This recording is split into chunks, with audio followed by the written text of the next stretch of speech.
Hi everyone, happy Deepawali सभी को।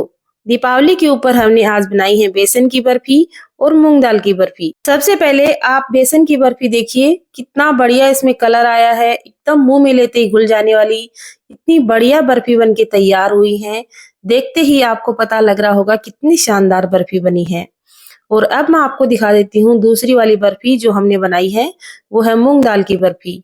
जो हरी वाली मूंग दाल होती है उसका छिलका हटा के ये मूंग दाल की बर्फी बनाई जाती है। और आजकल तो धुली हुई मूंग दाल भी आती है मार्केट में, उसी को भिगो के हमने ये मूंग दाल की बर्फी बनाई है।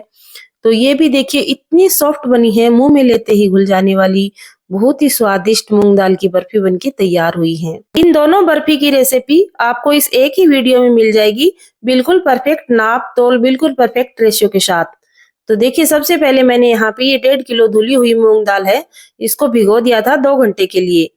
और 2 घंटे बाद दाल का सारा पानी निकाल कर, इसका सारा पानी सुखाकर इसको पिसवा लिया है।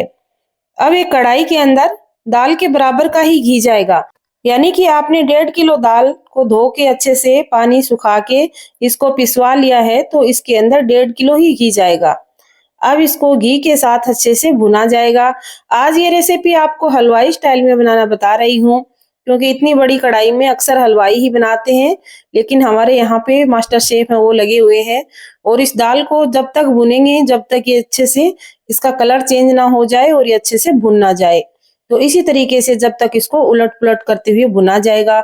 घी थोड़ा कम रहेगा तो घी इसमें डाल लिया जाएगा। शुरुआत में दाल है वो थोड़ी सी चिपकती है, तो इस बात का खास ध्यान रखें कि इसको तली में चिपकने ना दें। साथ साथ में उतारते चलें और इसको भूनते चलें। आज वाली ये दोनों रेसिपी लगभग सबके घर में बनती हैं दीपावली के टाइम पर, लेकिन हर घर में बनाने का तरीका अलग होता है, सबका हाथ अलग होता है। तो हमारे घर में जिस तरीके से बनाई जाती है वह रेसिपी मैं आज आपके सबके साथ शेयर कर रही हूँ। तो हमारे घर में जी हलवाई स्टाइल में बनाई जाती है, और जो मास्टर शेफ हैं वो ही बनाते हैं, क्योंकि इतनी बड़ी कढ़ाई मेरे तो बस की है नहीं, ना ही मैं इतना ज्यादा बना पाती हूँ। तो मैंने जो भी कुछ सीखा है इनसे ही सीखा है।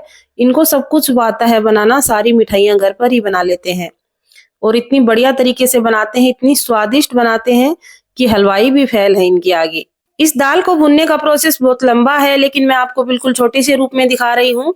फटाफट ही मैंने आपको देखिए यहाँ पे दाल का पूरा कलर चेंज हुआ दिखा दिया है, लेकिन लो फ्लेम के ऊपर यहाँ पर कम से कम 15 से 20 मिनट तक दाल को इन्होंने भून लिया है। भट्टी के ऊपर भून रहे हैं तो काम थोड़ा सा जल्दी हो जाता है, और इस तरीके से देखिए लगातार चलाते हुए इसको भून रहे हैं। दाल अच्छे से भुन चुकी है तो गैस को ऑफ कर देंगे और इसके अंदर मावा डाल देंगे। मावा है वो घर पे ही बना हुआ है, बाहर से मार्केट से बना हुआ अगर मावा आप लेके आते हैं तो उसको आपको क्रम्बल करके डालना होता है, यानी कि घिया कसमी से घस के डालना होता है। लेकिन घर पे बना हुआ मावा बहुत ही स्वादिष्ट होता है, बहुत ही आसान तरीके से बनता है। इसकी रेसिपी मैंने कल ही अपलोड करी है अपने चैनल पे। कल जो मैंने गुलाब जामुन बनाने की रेसिपी अपलोड करी है उसके साथ मावा बनाने की रेसिपी भी अपलोड करी है, तो आप एक बार उस रेसिपी को देख सकते हैं अगर आप घर पर ही मावा बनाना चाहते हैं। और अभी त्योहार के टाइम पे तो हमें मावा घर पर ही बनाना चाहिए, मार्केट से मावा लेके नहीं आना चाहिए। तो मावा बनाने के बाद आप इस तरीके से दाल का हलवा बनाइए, बेसन की बर्फी बनाइए, गुलाब जामुन बनाइए, जो भी बनाएंगे परफेक्ट ही बनेगा। सारा मावा मैंने देखिए यहाँ पे टुकड़ों में तोड़ के डाल दिया है और अच्छे से सारी चीजों को मिक्स किया जाएगा। गैस की फ्लेम ऑफ है, लेकिन अभी कढ़ाई इतनी गर्म है और कढ़ाई भारी तले की भी है, बहुत ज्यादा भारी तले की है, तो इसके अंदर बहुत ही आसानी से ये सारा मावा है ये मिक्स हो जाएगा। और मावा जब अच्छे से मिक्स हो जाए तो सारे मिश्रण को बाहर निकाल लेना चाहिए, क्योंकि बाहर निकालने के बाद एक तो इसका कुकिंग प्रोसेस रुक जाएगा, वरना भारी तले की जब कढ़ाई रहती है तो इसमें कुकिंग चालू ही रहती है, यानी कि गरम कढ़ाई के अंदर ये सारा मिश्रण है वो चिपक जाता है। तो हमें इस सारे मिश्रण को बाहर निकाल लेंगे और इसी कढ़ाई के अंदर हम बेसन की बर्फी बनाएंगे जो मैंने अभी आपको दिखाई है। दाल है वो बहुत ही बढ़िया तरीके से बादामी कलर की होके एकदम अच्छे से सिक चुकी है। एक बार सारा मिश्रण, सारा रेशियो दोबारा देख लीजिए। 1.5 किलो हमने दाल भिगोई थी, उसके अंदर 1.5 किलो ही घी जाएगा। थोड़ा सा कम बत्ती हो सकता है, अगर आपको कम लगे तो थोड़ा सा और डाल सकते हैं। और इसके अंदर मावा हमने 2 किलो ऐड किया है। तो इस तरीके के परफेक्ट रेशियो के साथ अगर आप रेसिपी बनाएंगे तो आपके घर में भी ये रेसिपी बहुत ही स्वादिष्ट बन के तैयार होगी।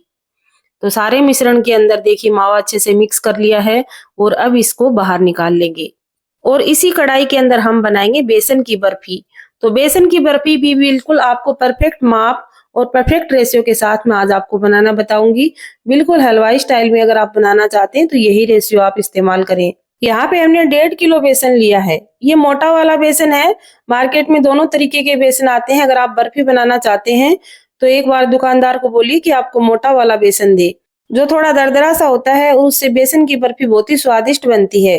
तो यहाँ पे हमने 1.5 किलो बेसन लिया है और उसी के बराबर का हमने यहाँ पे घी लिया है।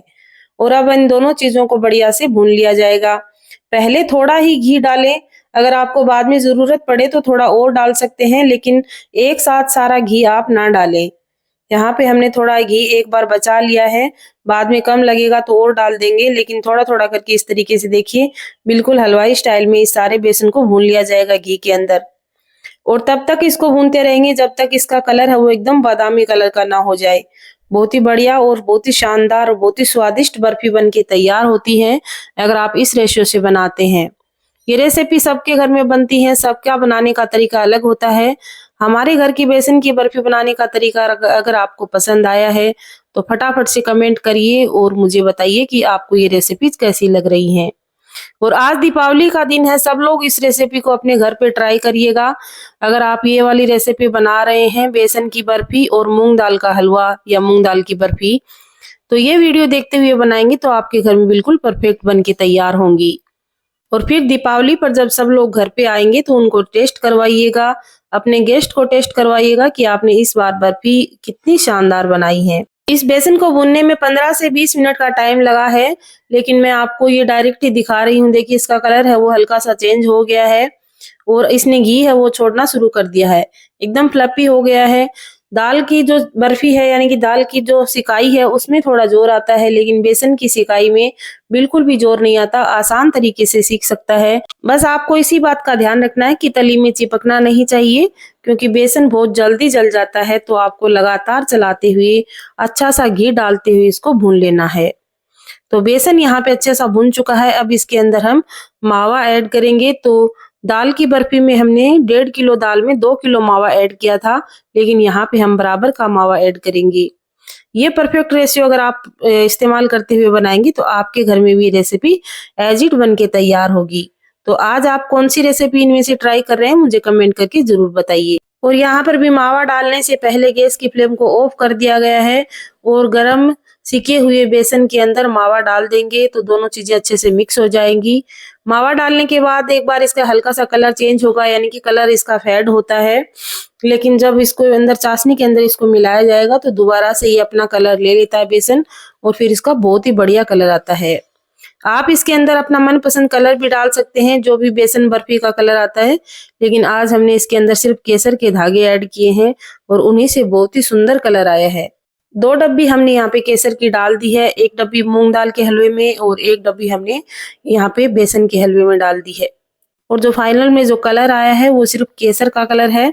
इतना सुंदर कलर आया है कि आपने अभी देखा ही है, बहुत ही सुंदर और बहुत ही प्यारा कलर आया है। अब सारा मावा है वो बेसन के अंदर अच्छे से मिक्स हो चुका है, तो अब इस मिश्रण को भी सारा बाहर निकाल लेंगे दूसरे खोमचे के अंदर और अब इसकी हम चाशनी बनाएंगे। तो दोनों बर्फी की चाशनी बनती तो सेम है, 1.5 तार की बनती है, लेकिन यहाँ पे हमने अलग अलग बनाई है क्योंकि एक ही वीडियो में मैं आपको 2 तरह की बर्फी बनाना बता रही हूँ, क्योंकि हमने दोनों बर्फी की रेसिपी एक साथ ही बनाई है। अब दोनों में आप चीनी की मात्रा देख लीजिए, 1.5 किलो हमने बेसन लिया और 1.5 किलो ही हमने मूंग की दाल ली है। तो दोनों में हमने 1 किलो 200 ग्राम चीनी ऐड करी है। अलग अलग यहाँ पे हमने 1 किलो 200 ग्राम चीनी की चाशनी पहले बनाई है और 1 किलो 200 ग्राम चीनी की चाशनी हमने थोड़ी बाद में बनाई है। और चीनी के अंदर बराबर का पानी डाला है और इसको लगातार चलाते हुए 15 से 20 मिनट तक पकाया है, जब तक चाशनी में बढ़िया सा 1.5 तार ना बनने लग जाए। अब चाशनी के अंदर ही हमने केसर को डाल दिया है। जैसा कि मैंने आपको बताया कि यहाँ पे हमने 1 डब्बी केसर है वो पूरा डाल दिया है। तो केसर को कुछ चीनी के दाने डाल के अच्छे से खलबट्टे के अंदर घिस लेंगे तो केसर बहुत ही बढ़िया कलर छोड़ती है। या फिर आप इसको भिगो के रख दें थोड़ी देर के लिए पानी में या दूध में, जिससे कलर बहुत बढ़िया आता है। तो यहाँ पे हमने थोड़ी सी ऐसे रगड़ के डाली है और थोड़ी हमने केसर को पहले ही अच्छे से भिगो के रख दिया था। तो भीगी हुई केसर डालते ही देखिए चाशनी का कलर कितना बढ़िया आ गया है, क्योंकि इसके अंदर हमने एक पूरी डब्बी है वो अच्छे से केसर की भर के डाली है। तो इस तरीके से इतना सुंदर कलर आया है और इस खुशबू बहुत बढ़िया आ रही है। और उसके बाद थोड़ी सी खुशबू और बढ़ाने के लिए इसके अंदर पिसी हुई इलायची हमने ऐड करी है और मार्केट वाला जो गुलाब जल आता है वो हमने थोड़ा सा इसके अंदर ऐड किया है। ये दोनों चीजें बिल्कुल ऑप्शनल है, लेकिन इनसे खुशबू बहुत बढ़िया आती है। और चाशनी जब अच्छे से हो गई तैयार 1.5 तार की, तो यहाँ पे हमने सबसे पहले बेसन डाल दिया है और बेसन का कलर देखिए कितना बढ़िया आया है। चाशनी के अंदर सारे बेसन को अच्छे से मिक्स करने के बाद इसको बाहर निकाल लेंगे और बाहर निकालने के बाद इसको बर्फी के रूप में सेट करेंगे। घी यहाँ पे थोड़ा सा ज्यादा हो गया था हमारे पास, तो लेकिन आप जब भी बनाएं तो घी का ध्यान रखते हुए सबसे पहले थोड़ा थोड़ा घी डालें, बाद में अगर आपको कम लगे तो थोड़ा और डाल सकते हैं। हमारी वाली आज वाली बर्फी में घी की मात्रा थोड़ी सी ज्यादा हो गई थी। थोड़ा सा रोज वाटर डालने से खुशबू बहुत बढ़िया आती है। अगर आप नहीं डालना चाहते तो अवॉइड कर सकते हैं, लेकिन अगर आप हल्की सी खुशबू चाहते हैं तो ये डाल सकते हैं। सारे मिश्रण को बाहर निकाल लेंगे दूसरे खोमचे के अंदर, यानी कि ट्रे के अंदर। जो बड़ी ट्रे आती है उसको हम लोग खोमचा बोलते हैं। इसको बाहर निकालने के बाद अच्छे से सेट करेंगे। इसको अच्छे से सेट करने के बाद हम चाशनी बनाएंगे दूसरी वाली बर्फी के लिए। उसका भी परफेक्ट रेशियो है, सेम रेशियो है। 1 किलो 200 ग्राम चीनी है और उसके अंदर बराबर का पानी है और उसको 15 से 20 मिनट तक पकाएंगे चाशनी को, जब तक बढ़िया सा इसमें 1.5 तार ना बनने लग जाए। सेम प्रोसेस से चाशनी तैयार करी है, फिर उसके अंदर केसर डाल दी और थोड़ा सा इलायची पाउडर डाल दिया, थोड़ा रोज एसेंस डाल के सारा हमने यहाँ पे दाल वाला मिश्रण जो हमने सेक के रखा है वो सारा इसके अंदर डाल देंगे और अच्छे से मिक्स करेंगे। और मिक्स करने के साथ ही इसमें थोड़ा सा काजू बादाम भी डाल देंगे, क्योंकि पहले वाले में हम डालना भूल गए थे, तो इसके अंदर थोड़ा ज्यादा ही डाल देंगे और उसके ऊपर थोड़ा उसके ऊपर लगा देंगे और इसके अंदर ही डाल देंगे काजू और बादाम। यहाँ पे काजू और बादाम हम मोटे मोटे नहीं डालते, इसको बारीक बारीक कूट कर ही डालते हैं। और अच्छे से मिक्स करने के बाद इसको भी एक ट्रे के अंदर अच्छे से सेट कर लेंगे और सेट करने के बाद अच्छे से इसको सेट करके जमा देंगे। और बन गई, देखिए कितनी बढ़िया और कितनी शानदार हमारी दोनों ही रेसिपी बनके तैयार हो चुकी है। आपको इन दोनों रेसिपी में कौन सी रेसिपी सबसे ज्यादा अच्छी लगी है मुझे कमेंट करके जरूर बताइए। दोनों ही बर्फी का कलर थोड़ा अलग होता है। दाल की बर्फी में अलग कलर आता है और बेसन की बर्फी में थोड़ा सा डार्क कलर आता है। और देखिए तैयार हो गई हैं दोनों शानदार सी बर्फी। बहुत ही शानदार, बहुत ही स्वादिष्ट बनके तैयार हुई हैं। इन रेसिपी को अपने घर पे दीपावली के टाइम पे एक बार जरूर ट्राई करिएगा और पसंद आए तो मुझे आकर फीडबैक जरूर दीजिएगा कि आपके घर में भी ये रेसिपी कैसी बनी है। वीडियो पसंद आए तो लाइक शेयर जरूर करिएगा और एक छोटा सा कमेंट करके जरूर बताइए कि आपको ये आज वाली रेसिपी कैसी लगी है। दोनों ही रेसिपी बहुत ही शानदार और अपनी अपनी जगह बहुत ही यूनिक है। दोनों का टेस्ट बहुत ही शानदार और अलग होता है।